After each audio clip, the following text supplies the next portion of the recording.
Friends from the media, good afternoon. Welcome to today's press conference. First, I'd like to announce that at the invitation of member of the Political Bureau of the CBC Central Committee and Minister of Foreign Affairs Wang Yi, Prime Cabinet Secretary and Cabinet Secretary for Foreign Affairs of Kenya will pay an official visit to China from January 24 to 26. Now the floor is yours. 谢谢发言人。总台央视记者提问。我们注意到。 CCTV, we noted that the 19th Non-Aligned Movement Summit and the 3rd South Summit were held in Uganda a few days ago. Vice Premier Liu Guozhong attended the summit. During the summit, representatives of many countries spoke highly of the Global Development Initiative and called on members of the non-alignment movement to enhance solidarity and cooperation and safeguard multilateralism and common interests of Global South. Can you share more details about his visit? From January 19 to 21st, President Xi Jinping, Special Representative and member of the Political Bureau of the CBC Central Committee and Vice Premier Liu Guozhong attended the 19th Non-Aligned Movement Summit and the 3rd South Summit in Kampala, Uganda and delivered remarks. He noted that NAM, born at the climax of the national liberation movements in Asia, Africa and Latin America 63 years ago, has effectively advanced the cause of world peace and human progress. It remains committed to its strength of character in defending independence and opposing power politics, carries forward the spirit of seeking common ground while sharing differences and peaceful coexistence, and striving for the common development and champions the values of equality, fairness and justice. He pointed out that this year marks the 60th anniversary of the G77. Global South countries have fought a right path of equality, mutual trust, mutual benefit, solidarity and mutual hope. And independence is the defining political feature of Global South countries. Seeking strength through solidarity is their proud tradition. Development and revitalization are their historic mission. At the moment, amid transformations in a century, Global South countries are faced with a complex international environment. We need to continue our endeavor under new circumstances to explore the path to modernization, promote South-South cooperation, take part in the reform of the global governance system, and deepen the global partnership for development that is united, equal, balanced, and beneficial to all. He stressed that China has invariably stood in solidarity. We are ready to work with other developing countries on the guidance of building a community with a shared future for mankind to implement the Global Development Initiative, Security Initiative, and Civilization Initiative to promote high-quality Belt and Road cooperation, uphold the common values of mankind, advocate an equal and orderly multipolar world, and universally beneficial and inclusive economic globalization. As the biggest developing country and a partner of NAM and a member of the Global South, China will always stand on the side of fellow developing countries, especially medium-sized and smaller countries, making our contributions to the common development of the Global South. Next question.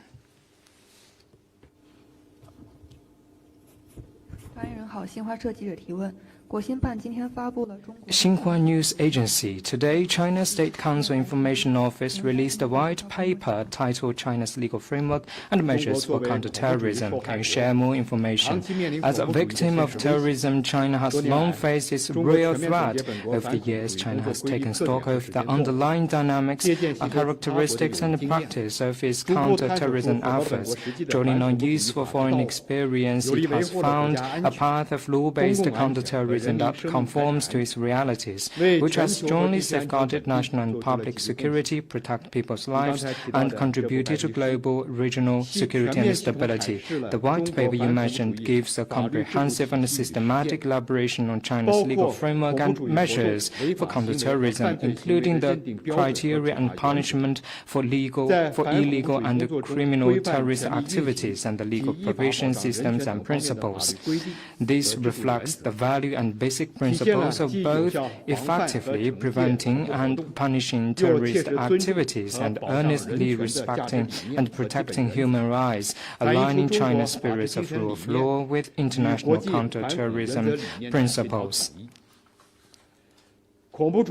Terrorism is humanity's common enemy, which seriously threatens international peace and security.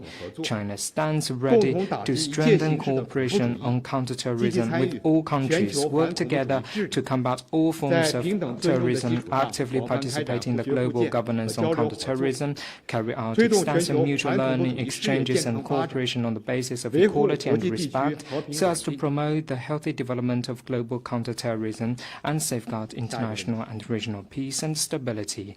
Next question. 谢谢发言人。路透社提问：派驻日内瓦的外交官称，中国在日内瓦联合国 Diplomats in Geneva said that the Chinese delegation is lobbying diplomats of other countries to praise China's human rights record. What's your comment? Universal Periodic Review (PUR) is an important platform under the UN framework for equal-footed, candid exchanges and constructive dialogue and cooperation on human rights issues. China upholds a people-centered human rights philosophy and believes that a happy life for the people is the most important human right. We have found a path towards better human rights that follows the trend of the times and fits our national realities. We've made historic progress in our human rights cause, and the people are enjoying greater sense of fulfillment, happiness, and security.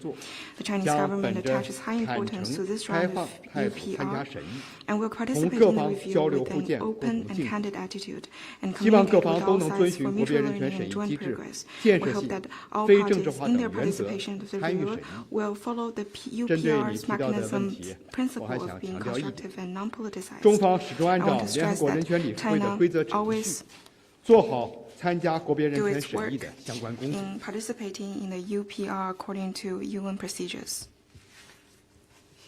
Next one, please.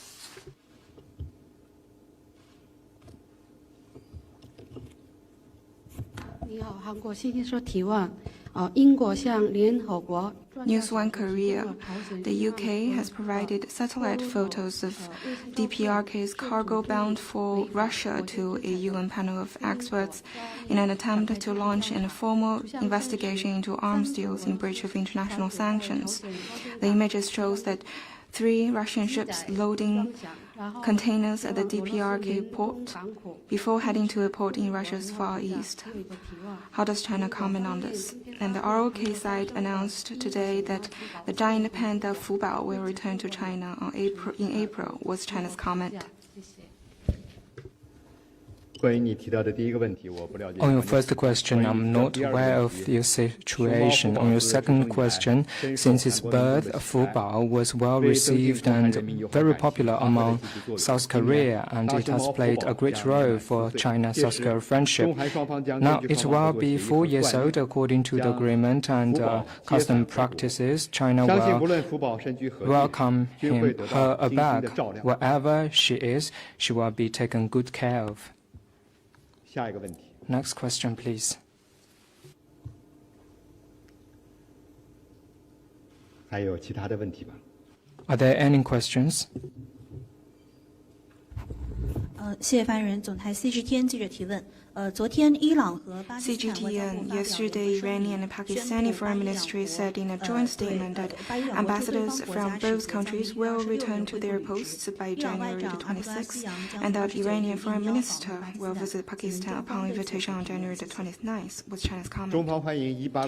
China welcomes the positive progress in improving the relationship between Iran and Pakistan and supports the two sides in continuing to enhance mutual trust and deepen cooperation through friendly consultation. We stand ready to work with Iran and Pakistan to strengthen mutually beneficial cooperation and safeguard regional peace, stability, and development. Anything else? 没有的话，今天的记者会到此结束，谢谢大家。Let's call it a day. Thank you.